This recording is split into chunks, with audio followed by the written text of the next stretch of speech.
Keanu, hi, how are you? I'm well, thank you. How are you? I'm very happy. I was seeing this film and the whole time I was like this.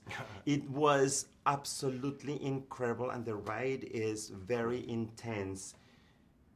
And there is something particular that is changing. The action is not the same. You go through different types of fighting.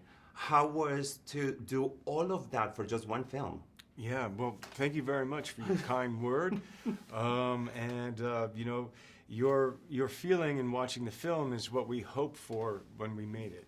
And so part of that is why we did all of the action, different kinds of action, you know, the whole fighting on the motorcycles, on the horse, with knives, group fighting, John Wick getting beat up. And so for me, it's a real pleasure to do all the training that it takes to do John Wick action. And it's very interesting how you do all of this and you're acting at the same time. I was reading something, somebody said, I think it was Angelica Houston, that said that you understand silence in your acting. Please explain that. Well, that's kind of you, Angelica. She's pretty good at silence, too. You know, it depends on the role, but, you know, I think John Wick's got a lot going on. And so it's fun to kind of have that history, that past being held inside him. So he speaks when he has to talk.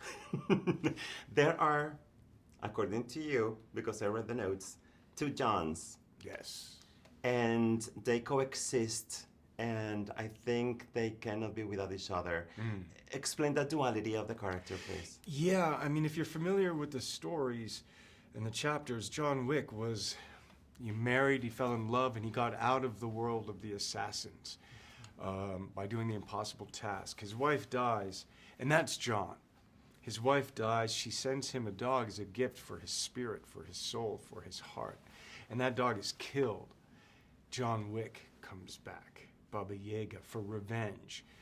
And then as John keeps going in and John Wick starts going in, he's kind of impacting, the consequences of John Wick are impacting that man, John. And I think that the chapters in the story is about John trying to gain independence, but he's fighting for his independence in his life with John Wick.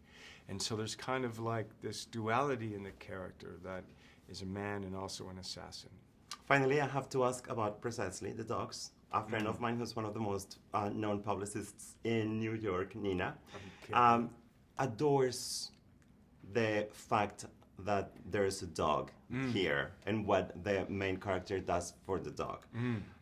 Tell me that, how is it for you to interact with dogs in the film? Yeah, it takes practice and training, and what that is just spending time with each other, you know, and getting to know each other and cooperation and trust, and yeah, so it's like any relationship. You put some time in, it can be good. Thank you so much. Okay. It's wonderful to talk to you. Thank you.